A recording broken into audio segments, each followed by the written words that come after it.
Nast is a global manufacturer of primary fiber-based packaging material with a strong focus on innovation and sustainability. The company produces packaging solutions for many industries, including food and beverages, consumer and luxury goods, medical and industrial industries as well. I'm Kelsey Hubbard, and the company's CEO, Per Lindberg, joins me for the NASDAQ CEO Signature Series. Per, thanks so much for being here. Thank you. So talk about some of the packaging that you produce for your customers. As we said, it's a fiber-based packaging. So explain that for people. Well, it's correct. 75% of what we do is consumer packaging, and you touch them, these packages, basically on a daily basis. In the morning, you go through your fridge, you find them around your yogurt and your juice and your milk, and around also muesli and so forth. So it's around various types of consumer packaging. And is this in versus what many people would think of as the plastic packaging? Of course, you're doing it more on a sustainable fiber-based with wood paper. Tell us a little bit about the materials that you make these packaging from. Yeah, it's virgin fiber, which means that it's fresh fiber from the forest, and the reason behind that is that it's in food contact. So you cannot use recycled fibers. You want to have them as fresh and pure as possible. And also for strength, so use as little fiber as possible to produce the strength that's necessary. So that's what we do in order to make sure that the products are safe, and both from a strength as well as from a contact perspective. And tell us about the type of innovation that is at the forefront of your business. Well, we think it's very necessary to innovate and find new functionalities, if you like, in fiber-based packaging. One of our key competitors is plastics, and of course plastics is a good material from a functionality standpoint. It's transparent, it does have barriers, but it's a problem from an environmental standpoint. It's not sustainable. It's used basically based on fossil fuels or fossil oil, and we think paper is a lot better, so we need to innovate to find the functionalities that can emulate plastic functionalities, formability, built-in barriers, also transparency in fiber-based materials. Those are the types of innovations that we work with. And tell us about the process that you use to work with your consumers to find those solutions, because a lot of times it has to do, I understand as well, with how the end user uses the product and all the steps that go into it along the way. So how does that work, and what challenges does that present? Well, first of all, I think the industry is inherently conservative, which means that it's not that easy just to go out there and talk to people and ask them, what do you want? Because they will tell you that primarily we want lower prices. And we understand that, but the key point for us is not necessarily lower price, but give them better functionality and above all, better sustainability. So it's a combination of technology push, if you like, but also, of course, a pull where brand owners and consumer tell us what they want. And are you seeing that demand more and more shifting to sustainability? We think we see that, yes. It's, of course, other materials, be it plastics or aluminum or metals. Of course, good competitors, fierce competitors, and there's a constant fight, but we think that sustainability is here to stay, no doubt. And there are very good arguments, and we see, for example, plastic bags being banned in many cities and countries across the world, which is, I think, good news for the environment and good news for us.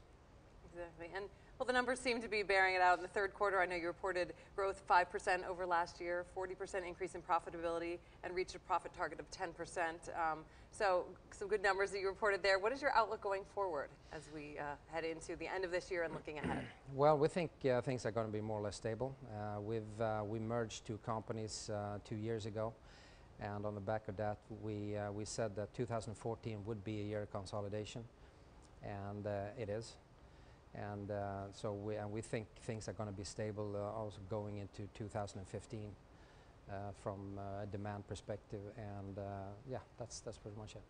And you mentioned the price point earlier with a lot of the products versus plastics. Is that really what a lot of people look for? Do you think they're looking to shift for environmental reasons to more sustainable products? And is it difficult to educate the consumer about the availability of products that might be more sustainable to them and do the same thing that plastics might do, but in a relatively different way? Yeah, I think it's a matter of education, no doubt, and also to understand the implications of non-sustainable materials and non-sustainable consumption.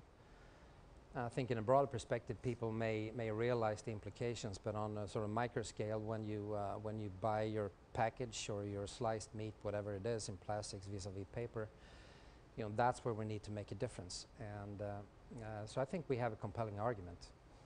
When it comes to brands, they tend to, of course, they discuss a lot about pricing. But at the end of the day, is really what the consumer wants, and typically it really depends on the market also, where some markets in Europe tend to be more advanced and ask for sustainability, UK being one example. Other markets that doesn't really worry too much about sustainability, it's more to the brand to push sustainability. But we see that happening both from various markets changing, as well as various brands changing also towards more sustainability.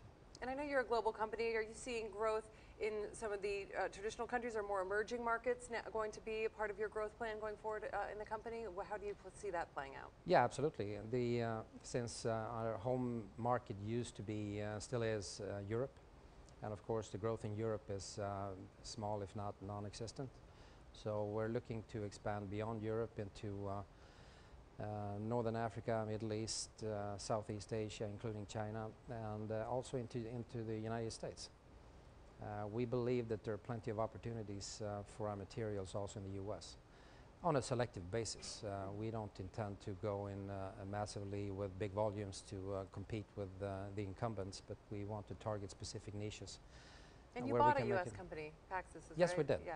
Yes, so we is did. that that's playing into expanding your market? Yeah, I mean, it's really trying to understand and getting in contact with the US brands and working with sustainable solutions and materials with these brands. And is the underlying packaging market growing, do you think? It is, yeah. It is typically with global GDP, and so that's where you see, and there's also some disruptive events. For example, e-commerce, shipping, of course, that drives packaging. So far, not so much in our segments, because we tend to target other segments with other performance requirements. But typically, yeah, it's about the GDP growth global. So what would you want investors to know overall about your company? Any specific things you'd like to highlight to anyone who's looking at the company? Well, we developed the company from being relatively, 2 years ago, being relatively cyclical to now being relatively stable. We've increased margins, as you mentioned, and above all, we have materials we believe for the future. We work with sustainable solutions, sustainable materials, and we think that's here to stay, and we do have many answers to the challenges that we face, so that's really what this company is all about, to find sustainable solutions. All right, well, thank you so much for joining me today. I appreciate it. Thank you. Thank you. Thank you. I've been speaking with Per Lindberg, the CEO of BillerudKorsnäs, and I'm Kelsey Hubbard at the NASDAQ market site for the CEO Signature Series here in Times Square in New York City.